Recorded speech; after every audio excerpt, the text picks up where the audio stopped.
तो ये ऐसा होगा, नहीं तो नहीं होगा, क्योंकि ये संभव नहीं है ना बेटा, इम्प्रैक्टिकल, ऐसा हो नहीं सकता। तो मतलब ये तो उल्टा दिया, कुछ तो भी फिगर्स मैंने लिख दिया। मतलब आपका ध्यान केवल काय पे था कि वेरिएबल नहीं होना चाहिए बस, तो आपने कुछ तो भी रख दो, 50,000 के बाद 1 लाख के अलावा कुछ तो भी रख दो, कुछ तो भी रखो, गलत हो जाएगा। वो 1 लाख से कम ही होगा तो ही सही होगा, क्योंकि ऐसा संभव नहीं है कि टोटल कॉस्ट 50,000 और वेरिएबल 60, ऐसा कैसे हो सकता है? ठीक है, okay. So this is called हवाबाजी। लो आप ये लिख लो। एक बार ऐसा मैंने करा था बचपन में, तो मुझे याद आ गया है। मैंने कहा मैं बहुत पढ़ के आया हूं, आज तुमको सिखाऊंगा।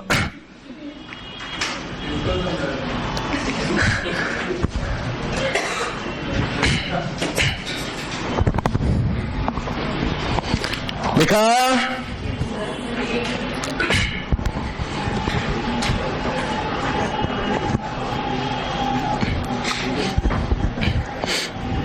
अब मान लो अकाउंट्स में कभी ऐसा इशू आता है तो भी आप यही करोगे, मतलब ये फिक्स है, ये जनरल नियम है कि यार कैसे सेमी वेरिएबल कॉस्ट को अलग अलग करना है ना, ये जनरल नियम है। आप में से बहुत सारे लोगों को आता होगा, बहुत सारों को नहीं आता होगा।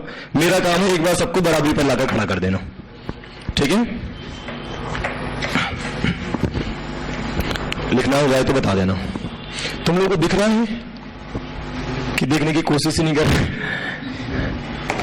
इसको इधर कर देता हूं।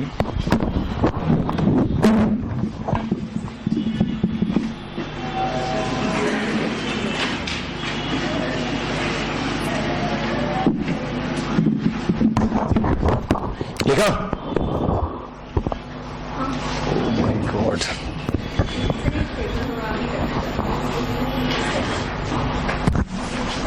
हो गया लिखना?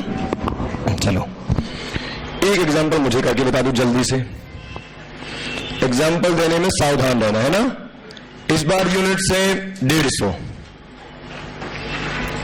टोटल कॉस्ट है 30,000,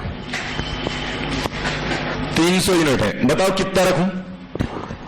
60,000 से तो कम से कम ही रखना है ना, नहीं तो क्वेश्चन गलत हो जाएगा, ऐसा होगा ही नहीं कभी, है ना। तो कितना रखूं मैं? 60/55 रख दूं? चलो मुझे बताओ वेरिएबल कॉस्ट पर यूनिट क्या होगा बेटा, और फिक्स कॉस्ट क्या होगा?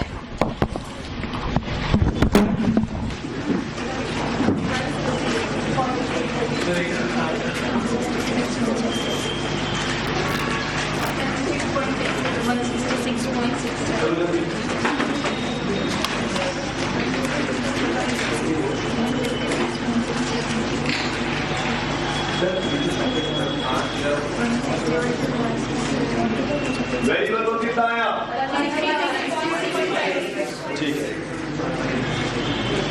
166 ठीक है। क्या करा आपने? डिफरेंस इन टोटल कॉस्ट कितना है? ओके, डिफरेंस इन यूनिट कितना रहा? 166 या 67 जैसा भी हो। ऐसे ही करके आप बताओ फिक्स कॉस्ट कितना आएगा दोनों के इसमें, चाहे आप 150 यूनिट पर कैलकुलेट करो, चाहे आप 300 यूनिट पर करो, आंसर तो यही आएगा, है ना। तो एग्जाम में किसी एक के हिसाब से निकाल लो ना, वही फिक्स कॉस्ट हो जाएगा, ठीक है।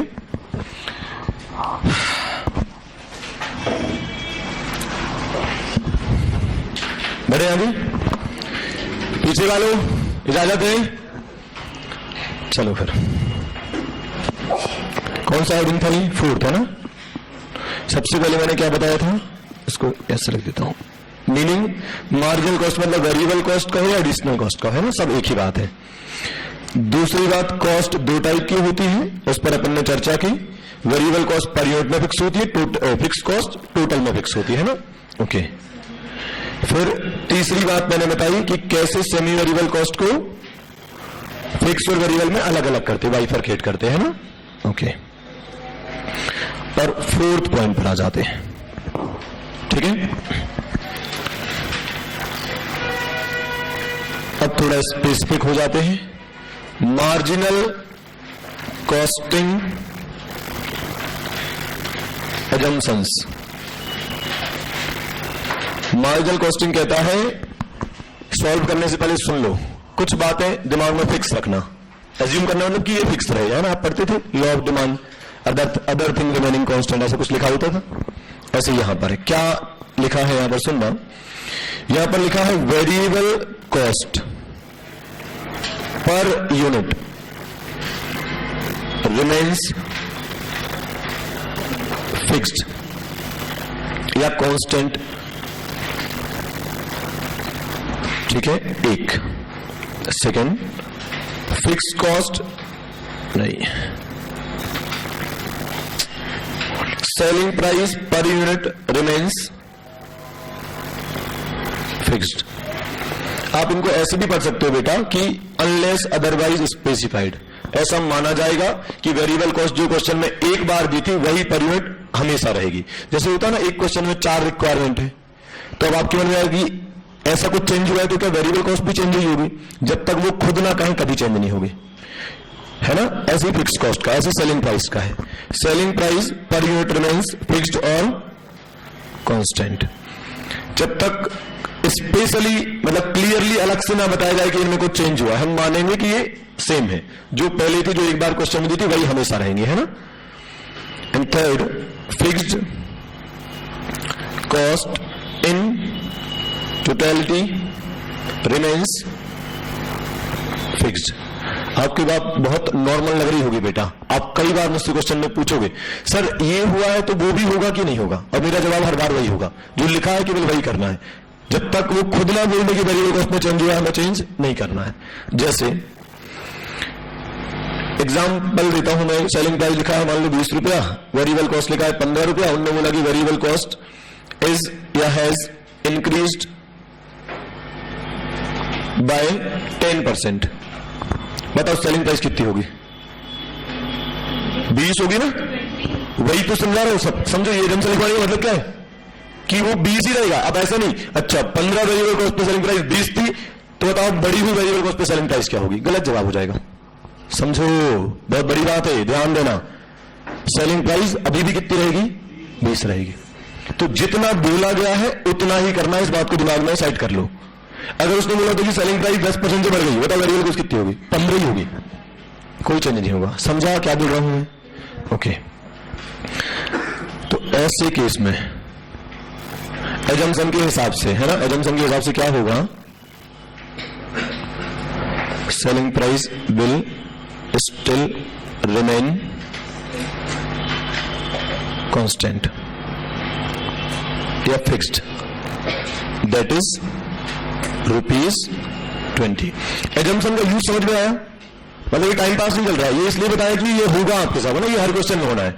एक किसी में चेंज होगा, जिसमें चेंज हुआ केवल वही चेंज होगा। उन्होंने बोला फिक्स कॉस्ट घट गई है, बाकी सेलिंग प्राइस वही रहेगा, वेरिएबल कॉस्ट वही रहेगा, है ना। ठीक है, तो ये थी 3 एजम्पशन। कौन कौन सी 3 एजम्पशन है? सेलिंग प्राइस पर यूनिट वही रहेगा जब तक कुछ ना कहा जाए, वेरिएबल कॉस्ट पर यूनिट वही रहेगा जब तक कुछ ना कहा जाए, और फिक्स कॉस्ट इन टोटलिटी वही रहेगा जब तक कुछ ना कहा जाए, है ना।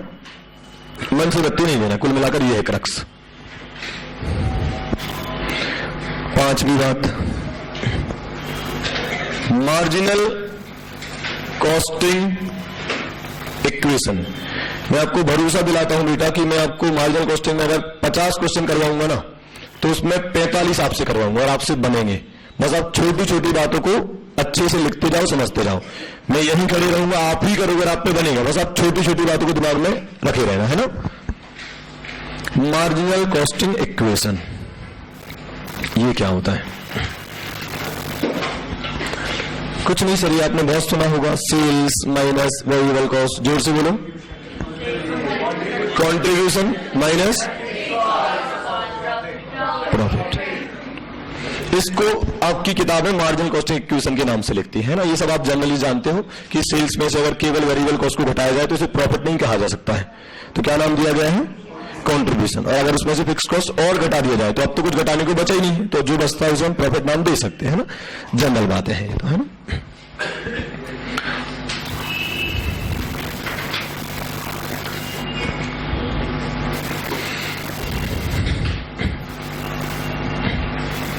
As per marginal costing technique,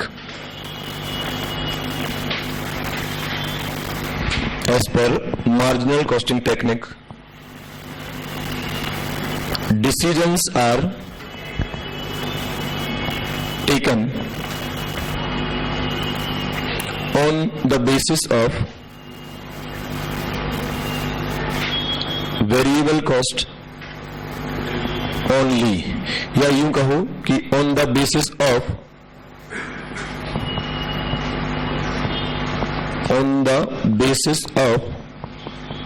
contribution only। Sir marginal costing technique का ये कहना है कि जब भी आप डिसीजन लेंगे तो केवल इसके आधार पर लेना है, तभी तो उनने ऐसा करा, नहीं तो सेल्स में से सारा खर्चा घटा दो प्रॉफिट तो आ ही जाता है ना। लेकिन उनने क्या सिखाना चाहा, सेल्स में से सारा खर्चा मत घटाओ, केवल वेरिएबल घटाओ, जो कंट्रीब्यूशन आएगा उसी के आधार पर डिसीजन लेना है। ठीक बात है। तो मार्जिनल कॉस्टिंग टेक्निक कहता है कि जब भी डिसीजन लोगे ना तो वेरिएबल कॉस्ट के आधार पर लेना, फिक्स कॉस्ट को कंसीडर नहीं करना है। अच्छा ऐसा क्यों? तो मार्जिनल कॉस्टिंग तो एकदम सेल्फिशनेस वाला बात कर रहा है। कैसी बातें कर रहा है? बोलिए मार्जिनल कॉस्ट मतलब वेरिएबल कॉस्ट, मार्जिनल कॉस्ट मतलब वेरिएबल कॉस्ट। कहता है कि जो भी डिसीजन लोगे ना, हर डिसीजन मेरे ही आधार पर लेना। मेरे आधार पर मतलब मार्जिनल कॉस्ट के आधार पर, वेरिएबल कॉस्ट के आधार पर। किसको इग्नोर करने की बात कर रहे हैं? फिक्स कॉस्ट को।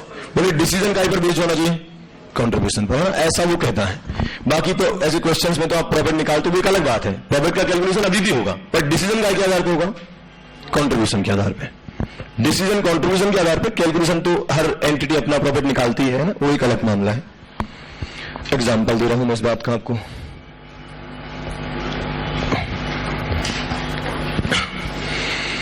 एक सिंपल सा एग्जाम्पल देखो। सपोज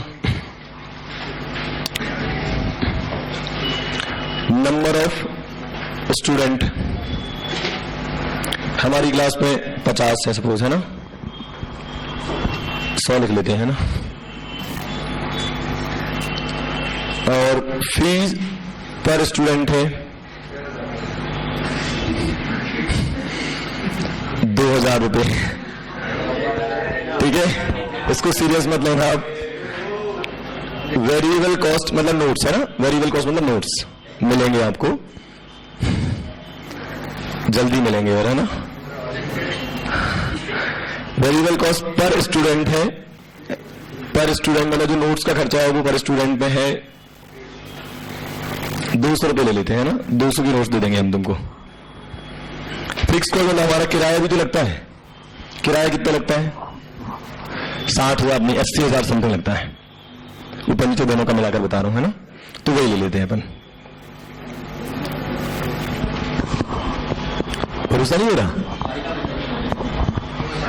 तुम ना केवल टीचर का कैसे कैलकुलेशन करते हो, 100 बच्चे इंटू 6,000, 6 लाख तो ये हो गए 1 घंटे के। अगला बैच 150 बच्चे 6,000, 6 लाख, ऐसा तुम कैलकुलेशन करते हो। तो मैं तुम्हें इशारा कर रहा हूं कि ऐसा मत करा करो, ये भी देखा करो।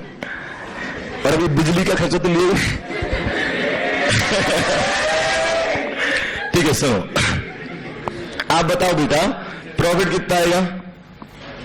Calculate profit. चलो, इस एंटिटी का प्रॉफिट आपको बताना है, कम तो नहीं पड़ रहा, लॉस आए तो बता देना है, थोड़ा बढ़ाएंगे फीस फिर।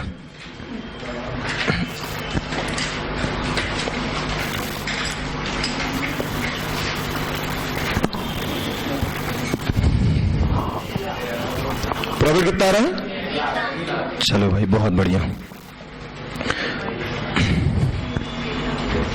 प्रॉफिट आ रहा है 1 लाख। कैसे निकाला आपने? 2000 इंटू 100 तो आया 2 लाख, है ना। ये फीस आ गई, और स्टूडेंट को नोट्स कितने के बांटे? 100 इंटू 200 20,000 के, तो 2 लाख माइनस 20 180, और माइनस 80,000 का किराया, तो बचा 1 लाख, है ना। ये सबको निकालते आ गया था, मैं निकाल ही देता हूं, है ना। कुछ लोग घूर रहे हैं इसलिए मैं निकाल ही देता हूं बेटा, है ना। तो ऐसा पढ़ा होगी तुम। सेल्स हो गया, है ना। ये फीस लिख देता हूं, यहां स्पेस की कमी है तो मैं आगे लिख देता हूं। 2 मिनट लगेगा बस, है ना। इसको सुन लो। प्रॉफिट कितना होगा? तो पहले फीस कैसे निकाली आपने? 2000 इंटू 100, है ना, तो आया 2 लाख। वेरिएबल कॉस्ट 200 इंटू 100 कितना? ओके, और फिक्स कॉस्ट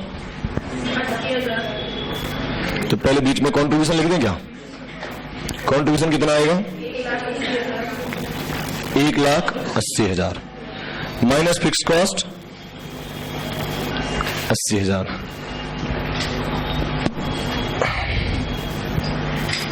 जैसी कैलकुलेशन तुम करते हो ना, ऐसी कैलकुलेशन करती हुई मैं यहां तक आ गया, फिर मुझे सच्चाई का पता चला। यह 1,00,000। और सुनना, एक और बात मुझे बताइए, तो हो गया प्रॉफिट बेटा है, मुझे एक और कैलकुलेशन चाहिए। एवरेज कॉस्ट पर स्टूडेंट कितनी है? एवरेज कॉस्ट पर स्टूडेंट, ये भी कैलकुलेट करके बताओ। एवरेज कॉस्ट पर स्टूडेंट मुझे कितना पड़ रहा है ना, मैं एकेडमी चला रहा हूं, मेरा खर्चा हो रहा है 100 बच्चे हैं, टोटल खर्चा है, टोटल खर्चा divide by number of student, तो एक बच्चे का खर्चा कितना होगा, है ना? ठीक है, आपने निकाला है। आपने क्या करा? Variable cost plus fix cost, तो हो गया total cost divide by units, है ना, मतलब स्टूडेंट्स, यहां पर स्टूडेंट है, कितना आएगा? हाँ, फिक्स कॉस्ट थी 80,000 और 100 बच्चे इंटू 200 तो 20,000 भी वेरिएबल कॉस्ट है ना, तो 1,00,000 आ गया। ठीक लिख रहा हूं ना मैं? 100 इंटू 20 नहीं 200 है ना, तो 20,000 का वेरिएबल कॉस्ट और 80,000 का रेंट चुकाऊंगा। 100 बच्चों को 200 के हिसाब से नोट दूंगा तो 20,000 का चाहिए हो गया, और रेंट चुकाऊंगा 80,000 का, है ना, टोटल हो गया 1,00,000। और डिवाइड बाय 100 बच्चे कितना आएगा? किसी ने 500 निकाला था अभी थोड़ी देर पहले, कहां है 200? 100 ही बच्चे तो हैं, वो नोट्स का खर्चा था मैडम, है ना? क्लियर है? 1000 आए, मतलब एक बच्चा, मतलब आप में से जो भी यहां बैठा है, हर बच्चे का खर्चा मुझे कितना पड़ रहा है? 1000 रुपए, इसलिए मैं कितनी मांग रहा हूं आपसे? 2,000 रुपए, मतलब 1000 रुपए मैं कमा रहा हूं हर बच्चे पर। क्लियर है बात? ओके, अब मैं केवल ये समझाने के लिए एग्जांपल दे रहा हूं कि मार्जिनल कॉस्टिंग में ये कैसे समझाया कि डिसीजन वेरिएबल कॉस्ट के आधार पर होना चाहिए, ना कि फिक्स कॉस्ट के आधार पर। वो कैसे समझाया? सपोज एक न्यू स्टूडेंट आता है और कहता है कि सर हम केवल 950 रुपए दे पाएंगे या 900 रुपए दे पाएंगे, इससे ज्यादा तो हम पे नहीं कर पाएंगे। समझ रहे हो? वो कहता है कि हम केवल 900 रुपए दे पाएंगे, सर आपको पढ़ाना है तो पढ़ाओ, नहीं तो कोई बात नहीं, हम खुद ही पढ़ लेंगे, है ना? एक नया बच्चा आता है, कहता है कि सर हमें 900 रुपए में पढ़ा दो, तो मैंने उसको बिठाया और मैंने उसको ये कैलकुलेशन समझाया कि देखो मुन्ना, 1000 रुपए तो मेरा खर्चा है, मैं तुम्हें 900 में क्यों पढ़ाऊं? 100 का तो नुकसान हुआ है मेरा, तो इससे अच्छा तो मैं तुम्हें पढ़ाऊं ना। तुम आओगे तो मुझे 100 रुपए लग जाएंगे, तुम नहीं आओगे तो कम से कम लॉस तो नहीं हुआ। ऐसा नॉर्मली हम सोचते हैं, पर ये सच नहीं है। हम ऐसे बच्चे को हाँ कह देंगे, एग्जाम्पल में तो हाँ ही कहेंगे, है ना? तो हाँ इसलिए कहेंगे बेटा क्योंकि हमें ये देखना है कि नए बच्चे से वेरिएबल कॉस्ट मतलब एडिशनल क्या लगा, वो आएगा, वो हमें 900 रुपए देगा एक हाथ में, हम उसको 200 रुपए के नोट देंगे, 700 तो फिर भी बचेगा ही ना। क्या उसके आने से किराया बढ़ जाएगा कि ऑनर देख रहा है ये नया बच्चा दिख रहा है, इसको तो कल नहीं दिखा था, थोड़ा और लगेगा? ऐसा नहीं होता ना। तो देखना बेटा, वो बोलता है कि 900 रुपए में अलाउ कर दो। नॉर्मली हम क्या कर देंगे? नॉर्मली तो हम कहेंगे भाई साहब मत आओ तुम, लेकिन अगर हम मना करेंगे तो हमारा प्रॉफिट कितना होगा बेटा? वही जो आज तक हो रहा था, कितना? 1,00,000। वो आया ही नहीं, अपन सोच रहे थे कि उसको बुलाएं पर वो नहीं आया, डिस्कशन खत्म हो गया तो 1,00,000 पर ही रुक गए। अगर हम उसे हाँ कहते, यदि जवाब क्या होता? इफ हम उसे अलाउ कर देते तो क्या होगा? तो आप फिर से प्रॉफिट निकाल के देख लो। सेल्स प्रॉफिट इक्वल टू कितना होगा? सेल्स कितना होगा? अब बच्चे कितने होगा? 101 हो गए ना, तो फीस कितनी थी? तो एक काम करें क्या बेटा, 2000 इंटू 100, ये तो था ही, नए बच्चे ने केवल कितना दिया है? 900, तो उसकी फीस अलग से जोड़ दी मैंने, है ना? ठीक करा। 2000 इंटू 100 बच्चे, ये तो मेन फीस हुई, और नए बच्चे ने 900 और दे दिए, तो तो अब कुल फीस कितनी हो गई? 2 लाख। कैसे लिखते हैं? एक और जीरो चाहिए, ये सीखना है यार मुझे एक बार ढंग से। ओके, वेरिएबल कॉस्ट कितनी होगी? 200 इंटू 101 करूं बेटा, उसको भी नोट्स मिलेंगे ना, उसको भी नोट्स मिलेंगे है ना। कितना होगा? 20,200। अब कंट्रीब्यूशन कितना आया बेटा? 1,80,700। ओके, ये आ गया माइनस फिक्स कॉस्ट। प्रॉफिट कितना आ रहा है? क्या प्रॉफिट बढ़ गया है? और अपन को तो लॉस दिख रहा था। समझ पा रहे हो? देखो, मैं ये बात इसलिए समझा रहा हूं बेटा कि आपको ये पता चलना चाहिए कि मार्जिनल कॉस्टिंग जब पढ़ा हमने चैप्टर, तो ये कंट्रीब्यूशन शब्द अचानक से कहां से आ गया, मतलब क्या जरूरत क्या थी कंट्रीब्यूशन शब्द यूज करने की? और किसी चैप्टर में तो नहीं बोला आपने कंट्रीब्यूशन, इस चैप्टर में कंट्रीब्यूशन शब्द यूज ही क्यों करा? क्योंकि उन्होंने बोला कि डिसीजन अगर आप टोटल कॉस्ट के आधार पर लोगे, देखो ना बेटा, ये 1,000 क्या था? एक बच्चे पर जो टोटल खर्चा होता है यही था 1,000, इसके हिसाब से लॉस दिख रहा है, तो हमने मना कर दिया। जबकि आप ढंग से चेक करो, आप केवल ये देखो कि उसके आने से एडिशनल क्या मिला? 900 रुपया। उसके आने से एडिशनल केवल कितना गया? 200। ये एडिशनल क्या है? Variable cost. तो कहीं ना कहीं उसने क्या सिखाया कि डिसीजन वेरिएबल कॉस्ट के आधार पर लोगे तो ज्यादा फायदा होगा, टोटल के आधार पर लोगे तो डिसीजन गलत हो जाएगा। ठीक बात है? तो इसलिए उसने क्या बोल दिया कि प्रॉफिट तक मत जाओ, केवल कंट्रीब्यूशन निकाल लो। और देखो ना बेटा, आप केवल कंट्रीब्यूशन का डिफरेंस देखो, चेक करो। यहां कंट्रीब्यूशन कितना? 180। यहां कंट्रीब्यूशन कितना? 180,700, मतलब 700 का फायदा है। प्रॉफिट निकालने की जरूरत क्या है? और अगर आप प्रॉफिट का अंतर देखोगे तो भी कितना है? तो उसके बिना हम आराम से डिसीजन ले पा रहे, तो क्यों इतनी पागलपंती करना? तो ये कंट्रीब्यूशन पिक्चर में क्यों आ रहा है, ये मैं समझाने की कोशिश कर रहा हूं। मार्जिनल कॉस्टिंग टेक्निक कहता है कि आप डिसीजन किस आधार पर लोगे? वेरिएबल कॉस्ट के आधार पे कहो या कंट्रीब्यूशन के आधार पे, मतलब केवल वेरिएबल कॉस्ट को कंसीडर करिए, डिसीजन ले लो। ठीक है, बताओ यार, यहां तक क्लियर है? ठीक है, एक बार रिकॉल करो, तो मैं स्टार्टिंग कहां से की थी आज?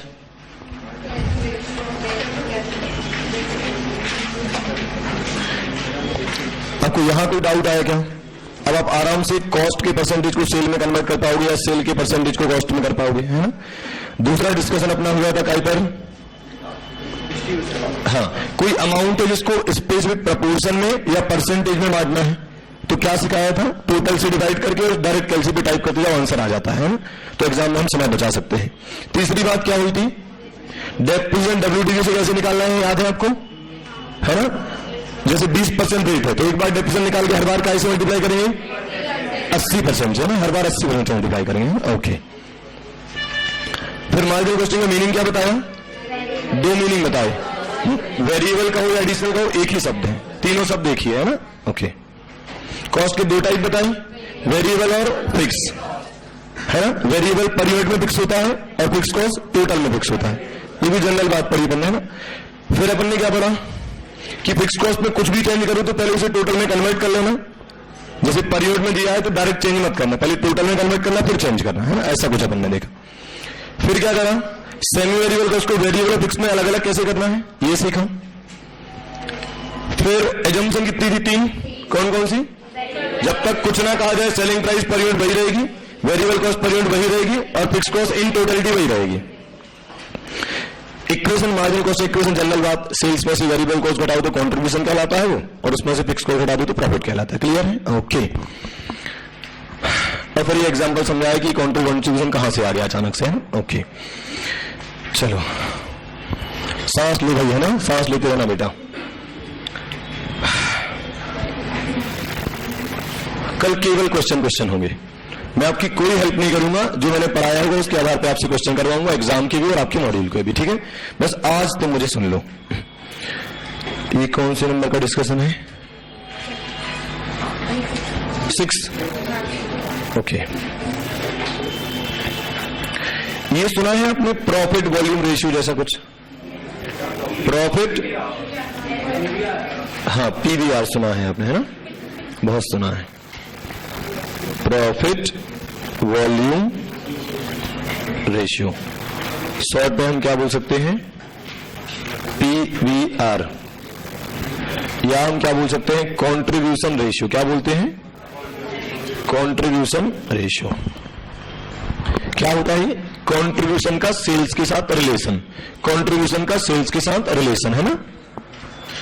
तो कंट्रीब्यूशन और को यहां लिख रहा हूं, पीवीआर बराबर कंट्रीब्यूशन पर यूनिट, है ना, divide by selling price per unit into 100 कर दो तो परसेंटेज में आ जाता है ना।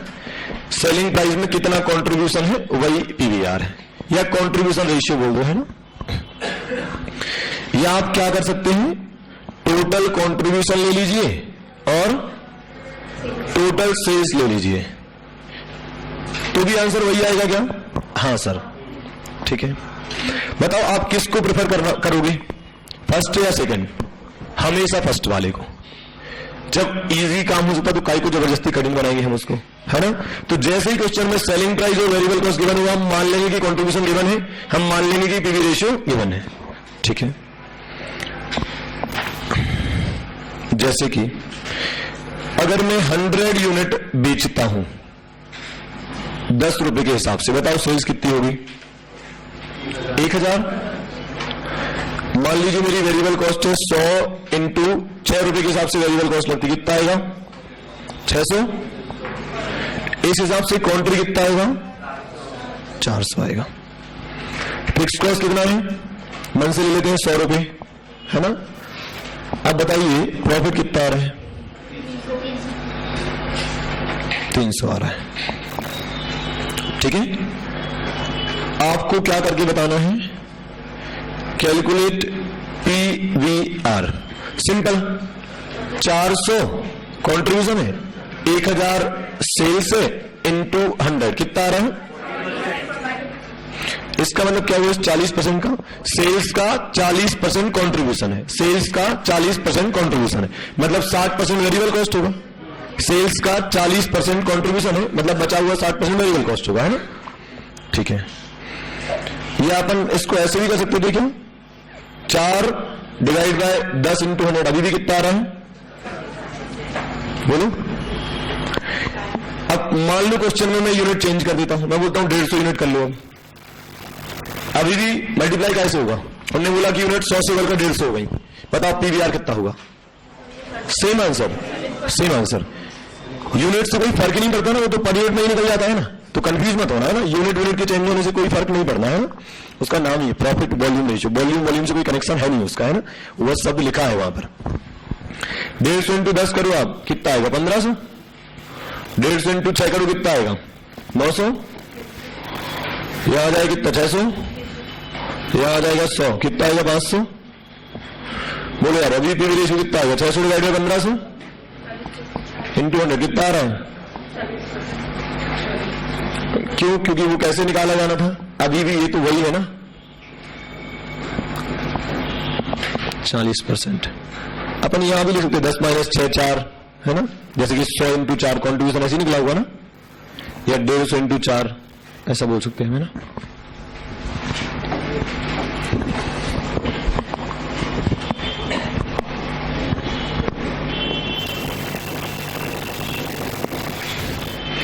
कुल मिलाकर अपन क्या ऐसा बोल सकते हैं कि यूनिट का पीवी रेशियो से कोई कनेक्शन नहीं है। हाँ, यूनिट अगर क्वेश्चन में चेंज होगी तो पीवी रेशियो पर कोई फर्क नहीं पड़ेगा, है ना, ठीक है। मैं उसको लिख भी दे रहा हूं,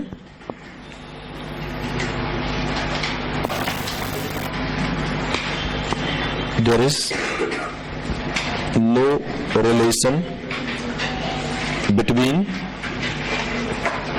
unit sold and PVR. Unit sold का पीवीआर से कोई कनेक्शन नहीं है। यूनिट बढ़े घटे कोई फर्क नहीं होता, पीवीआर जो था वो वही रहेगा, है ना। क्योंकि पीवीआर तो पर यूनिट से ही निकल जाता है ना। पीवीआर का मतलब है कि सेल्स का, सेलिंग प्राइस का कितना परसेंट कंट्रीब्यूशन है, सेलिंग प्राइस में कितना हमें बच जाता है ना, 40% में बच जाता है, 60% का खर्चा हो जाता है। 10 रुपये सेलिंग प्राइस, 10 रुपये मैंने तुमसे लिया, 6 के नोट दिए, तो अल्टीमेटली मुझे कितना बच गया, 4 रुपया, है ना, ठीक है। तो पीवी रेशियो का मतलब है सेल्स का कितना परसेंट कंट्रीब्यूशन है, सेल्स का कितना परसेंट कंट्रीब्यूशन है,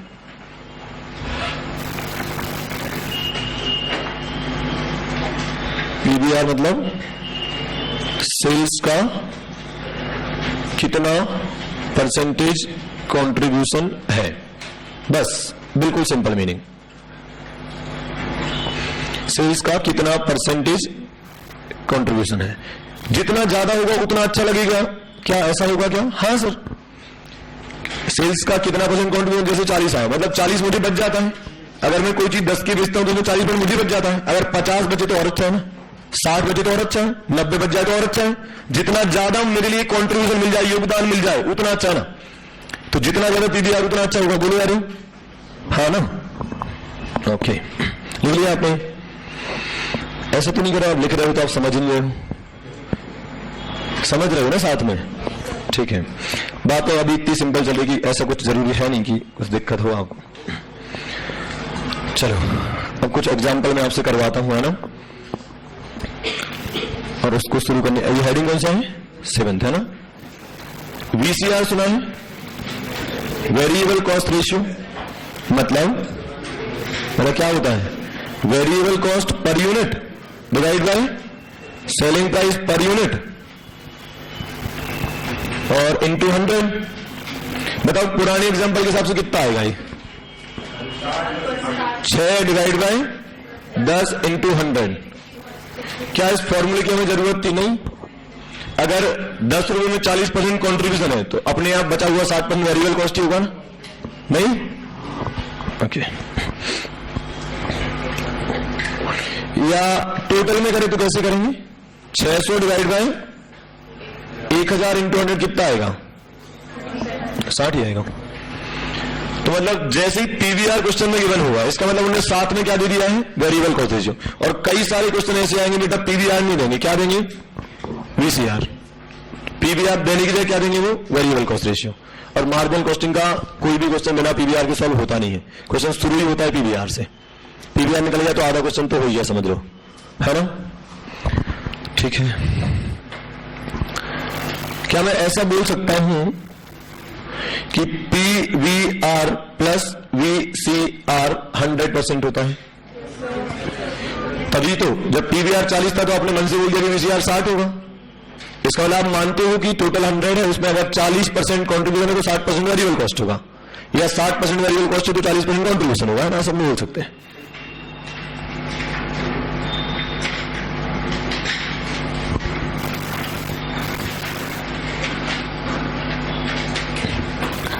ठीक है, बहुत बढ़िया।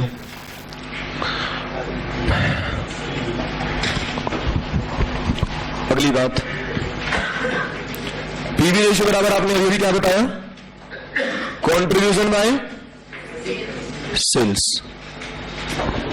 इनटू 100 कर दो तो परसेंट में आ जाता है। 100 का मल्टीप्लाई करने का केवल क्या कारण है? परसेंट। बाकी तो पीवीआर यही बस है ना, पीवीआर एज सच यही है, बस परसेंटेज में चाहिए होता है, इसलिए 100 का मल्टीप्लाई करते हैं। बताओ सेल्स बराबर क्या होगा? कंट्रीब्यूशन डिवाइड बाय, सहमत हो? है ना? ऐसा कर सकता हूं ना मैं, है ना? ये सेल्स इधर आ गया, पीवीआर इधर आ गया, है ना?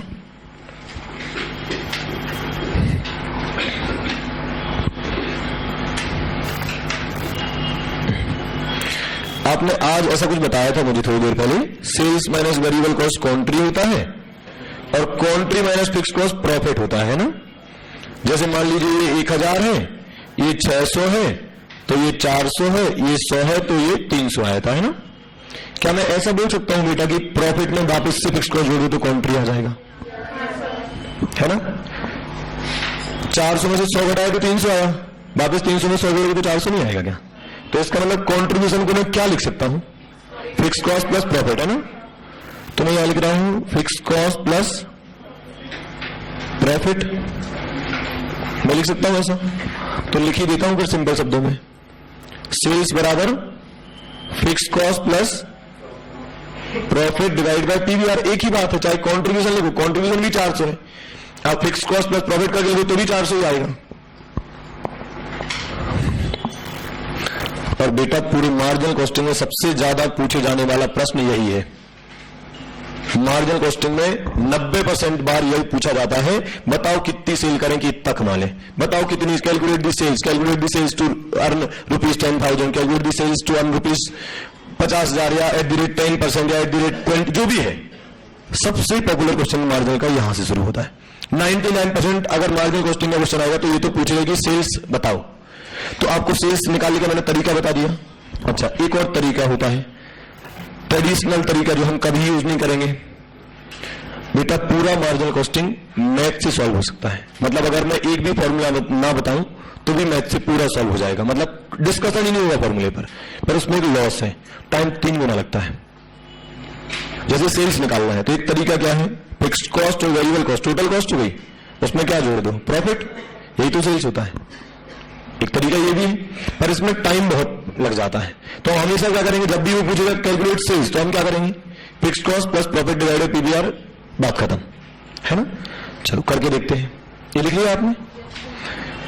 यहां से शुरू होंगे अब एग्जाम्पल्स। मैं इतने एग्जाम्पल देकर तुमसे क्वेश्चन करवाऊंगा कि तुम पे क्वेश्चन बनेगा, है ना। तो एग्जाम्पल नंबर 1, हर एग्जाम्पल में कोई नई बात मैं आपको सिखाने की कोशिश करूंगा, है ना। मान लीजिए सेलिंग प्राइस है ₹50, वेरिएबल कॉस्ट है ₹30, फिक्स्ड कॉस्ट है ₹10,000। रिक्वायरमेंट नंबर 1, आप क्वेश्चन भी लिखना बेटा, है ना, पूरा लिखना।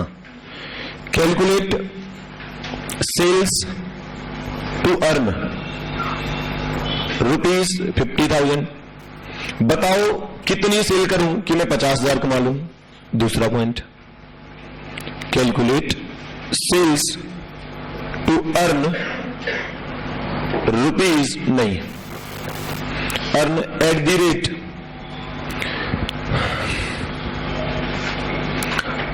10% ऑन सेल्स, सेल प्राइस लिख दे रहा हूं, है ना। Third, calculate sales to earn @ 20% on cost, change कर दिया मैंने, है ना। ये आपको सॉल्व करना है प्रॉपर कॉपी में, जैसा प्रेजेंटेशन आप एग्जाम में करते हो वैसा करके मुझे बताओ, मैं चेक करने आ रहा हूं। एक बार आप करो फिर मैं करूंगा पूरा, ठीक है।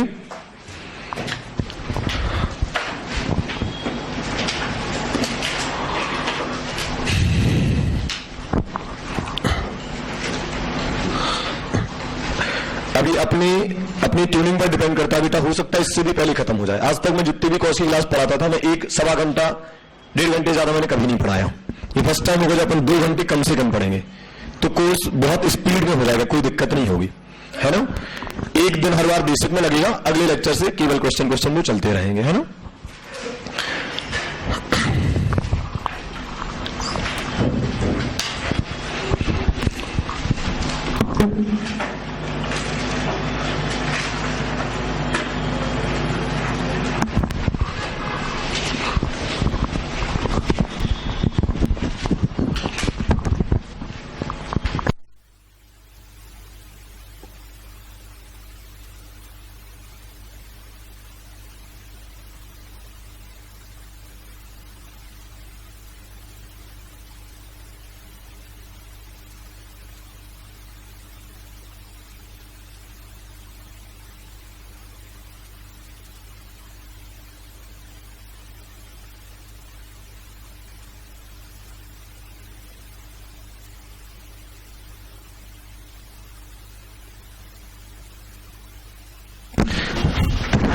जब आपको क्वेश्चन करने में थोड़ी भी प्रॉब्लम होने लगे ना, तो समझ जाना कि हमें अटेम्प्ट क्यों लगा है, आपको कारण आपको खुद ही मिल जाएगा। अभी तो बिल्कुल बेसिक शुरू हुआ है, मैं अपने एग्जाम्पल का लेवल बढ़ाते जाऊंगा, आपको समझ में आ जाएगा कि कहां कमी थी, है ना। कई बार हमें लगता है हाँ इसमें है ही क्या, करने बैठे तो उसी में आधे में अटक जाते हैं। तो आप पूरा प्रॉपर प्रेजेंटेशन के साथ करना, है ना।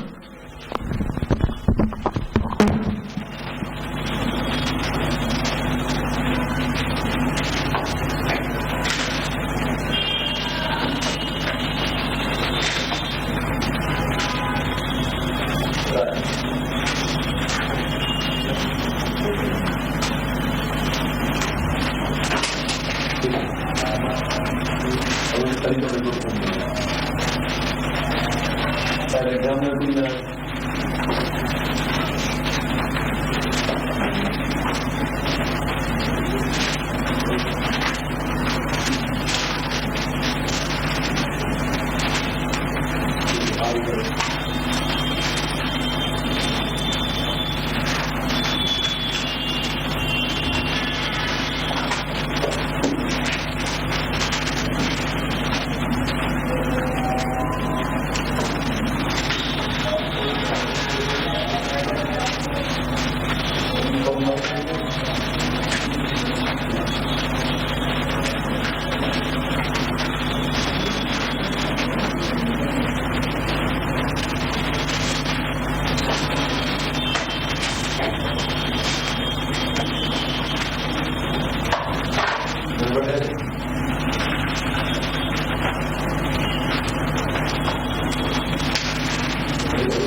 तरीके यूज करते हो यार, यही तो दिक्कत है। मतलब ये अनएक्सपेक्टेड था मेरे लिए, मुझे लग रहा था ये तो कुछ है ही नहीं, मतलब तुम तैयारी करके बैठ चुके होगे। 90% लोग नहीं कर पाए, 10% लोग हैं और उसमें से अधिकतर लोग वही हैं जो रेगुलर पढ़ रहे थे अपने साथ। आपको बताया बेटा, मार्जिनल कॉस्टिंग का सबसे बेसिक क्वेश्चन यही है। अब इसके बाद लेवल शुरू होगा।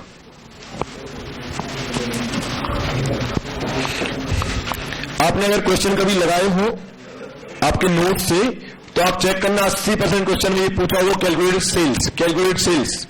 सेल्स बताओ, सेल्स कितनी करें कि 50,000 का फायदा हो। बताओ कितनी सेल करें कि सेल पर ही 10% कमा लें। बताओ कितना सेल करें कि कॉस्ट पर 20% कमा लें। करो 2 मिनट और, जल्दी करो ट्राई। कुछ लोगों ने आंसर निकाला है, पर जैसे निकाला है ना वो एग्जामिनर को समझ में तक नहीं आएगा कि आंसर निकाला है कि कुछ इक्वेशन बना रहा है। बहुत गड़बड़ चल रहा है। अब भाई क्लास के बाद यार ये इधर ना स्पेस करवा देना, अब यहां भी हो जाएगा तो अच्छा रहेगा। हम अब सबसे मुलाकात हो पाएगी, है ना।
बहुत भयंकर तरीके से कचरे कर रखे हैं आपने अपने बेटा। मतलब आप मान के चलो कि बहुत बेहद सुधार की आवश्यकता है। मतलब इससे बेसिक में जा ही नहीं सकता था। मतलब मैं ऐसा मान के चल रहा था कि अभी तो मजाक टाइप का, तुम बुला रहा होगा बस सारे टाइम पास कर रहे हैं हमारा, पर तो बहुत गड़बड़ है वहां पर। सुनो अभी ध्यान से, ध्यान देखो सारे बच्चे। कुछ लोगों ने करा ही नहीं और जिन्होंने करा है तो जैसे करा है वही जानते हैं, है ना। मैं एक बार बता रहा हूं कैसे सॉल्व करना है। अब यहां देखना, कुछ भी और मत करना बेटा, जो भी आपने पढ़ा है भूल जाना। कोशिश करना जो भी आपने पढ़ा है वो भूल जाना। आप तो ऐसा मानना कि हम जीरो है, जीरो मानकर बैठना और जो भी मैं बताऊं उसके हिसाब से ही आप चलना। अब दिमाग से सब रिमूव कर दोगे तो मुझे बताना इजी हो जाएगा, ठीक है। ऐसा कोई फॉर्मूला ऐसा कुछ भी नहीं होगा बेटा जिसको मैं डिराइव करके नहीं बताऊंगा या फिर डायरेक्ट तुमसे बोलूंगा कि याद कर लो। प्रॉपर लॉजिक तुम्हें हर चीज का बताऊंगा भी और लिखवाऊंगा भी, बस तुम जीरो होकर बैठना, ठीक है।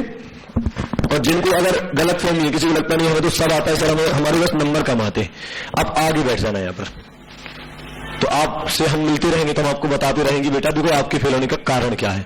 कभी कभी आपको लगता है, कई बच्चे मेरे पास ऐसे आए बेटा, उन्होंने बताया सर हमने सब करा था सर, ना एक भी आर्ट भी जोड़ा, कुछ बचा ही नहीं था सर। आप देख लो बेटा कैसा करा था, समझ रहे हो। तो करने का डिफरेंस कितना हो जाता है। और हर क्लास में ऐसा टेस्ट काइंड ऑफ होगा आपका, मैं आपको कॉन्सेप्ट सिखाऊंगा, क्वेश्चन दूंगा, आप करोगे, नहीं बनेगा मैं करूंगा, ये सिलसिला चलता रहेगा। तो एक तरीके से आप अगर हर दिन 5 क्वेश्चन करते हो तो ये टेस्ट ही है आपका कि कॉन्सेप्ट आता है, बन रहा है या नहीं बन रहा है, सब बराबरी पर है ना, कोई आगे पीछे नहीं है। सुनना अभी ध्यान से। आप बताओ, अभी मैंने ऐसा लिखवाया था कि सेल्स बराबर क्या होता है ना, तो सॉल्यूशन शुरू करते हैं कहां से कि सेल्स बराबर क्या होता है।